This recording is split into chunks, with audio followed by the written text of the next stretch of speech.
Hello everyone, it's me, the Psycho Ripper, here with a special video for you. I recently just bought a pack on Steam called the It's Super Pack. I got it a few weeks ago when there were still fall sales. It's $70 right now to get the pack, but believe me, it sounds expensive, but it's worth it because of how much you get in it. You get basically $120 worth of games on it.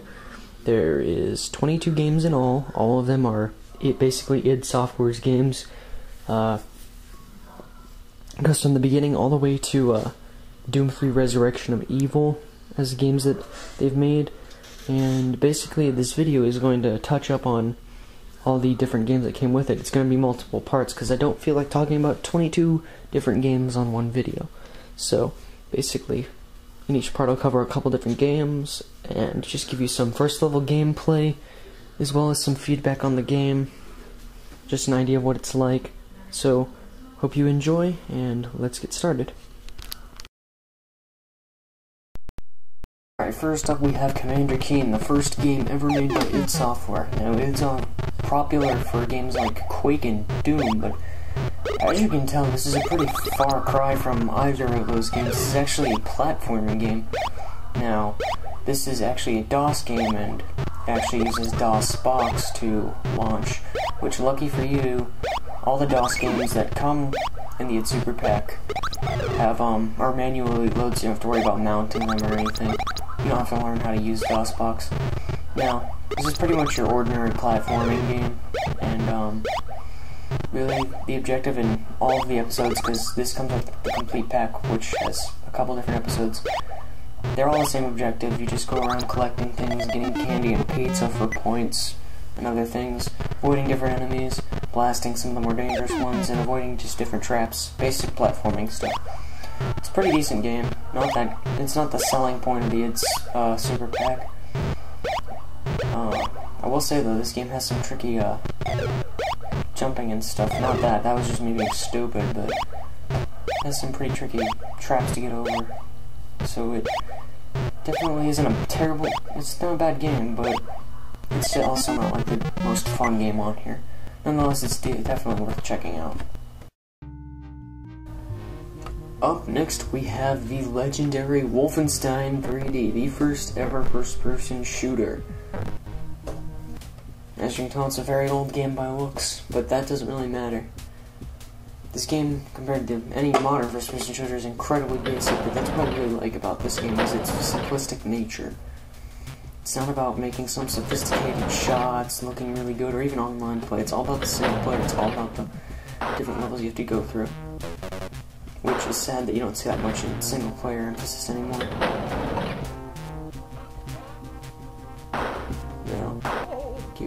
This game is simple, but it's still fairly challenging due to the level design, for the most part, and how unforgiving enemies can be to you by the amount of damage they can deal to you. You're always going to want to constantly keep an eye out and make sure you find health, because enemies can hurt you pretty badly. The damage is not very forgiving, like I said.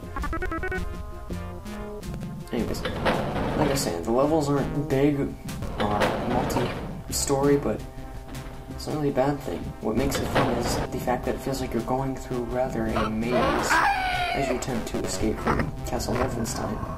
There's tons of secrets, like any id Software shooting game, and it's plenty of fun to try and get through everything.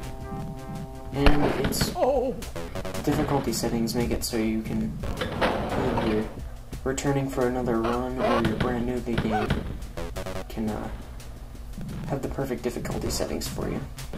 It's fun, simple by nature, and it's got a really nice arcade style feel to it. It's really missing in a lot of modern games. This is definitely, if you're a fan of the first-person shooter genre, something you need to check out if you never have, because I never got the chance to play this game, and I'm really glad I got to get this one on the id Super Pack, because I enjoyed it a lot.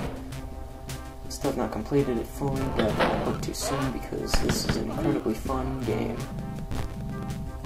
No matter how old or simplistic it is. I don't need your damn iron sights, I got Wolfenstein.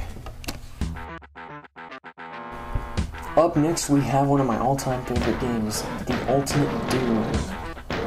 I'll be fair and honest and say I'm kind of cheating, because I'm using Doom 95 to load this and play this, but I'll be honest, in my defense, I had Doom before I got the id Super Pack, and this is how I'm used to playing with my own custom control setup. I don't like trying to play Doom on the default DOS controls, but anyways, to each their own. You can play it. It's playable the other way too, actually, for as well. Anyways, about the game, because that's the important part. Doom is an incredibly fun game, and labeled as one of the best games, or best shooting games, because of how important it was, because of the originality it brought to first-person shooters. It brought weapon type variety, which was not previously present, and had multiple story levels, and really fast-paced, fun gameplay. Now, it has a ton of replay value because the game has 5 difficulties, and they do get progressively more difficult until you get to Nightmare Mode, which I can't even beat, and I've tried at least 5 times. Otherwise, Doom has really great level design, really fun gameplay, and the music is pretty awesome for being an idea. Anyways, I could go on a rant on how much I love Doom, but everybody else can already do it for you, so let's just say Doom is one of the best parts of the id Super Pack. In this pack, it was included another awesome shooting game, the original Quake. This game is like the first full 3D shooting game, and I have to tell you, I love Quake 1. Don't get me wrong, pretty much every Quake game I've ever played is awesome. There's something spectacular about this one that stands out to me. I really like the atmosphere of this game. I mean, I like the other ones, but this one in particular just made it to me. At the time, like, demons and such were really popular for shooting games, but it's just the type of setting here is just really cool. Now, Quake is incredibly fun and has multiple options for control, including mouse control, which is convenient, but I don't play with the mouse. But anyways, it's very fun, very fast-paced, and definitely we can be easy on the easy settings, and in other difficulties can be very challenging. Level design in this game is great. The only downfall to this version of Quake is that, unfortunately, you're victimized with having the non-disc version of it, so you don't have music. Nonetheless, the gameplay will keep you attached to the game, so losing the music isn't a severe loss. Now, this also comes with the 2 Quake 1 expansion packs, and I'll get into those in later parts of the video. Yeah, this is another thing I love about this game, is the nail gun. It's always been one. I always thought it was neat to have a nail gun instead of a machine gun. But, why didn't the fucker die? I shot him. Anyway. The game has a lot going for it. It's fun, fast-paced, and like the other shooting games, has secrets, which, no surprise, this is a common thing for id shooting games. But I enjoy Quake 1 a lot. Quake is one of my favorite shooting series, and this is definitely one of the selling points of id Super Pack, much like the Doom.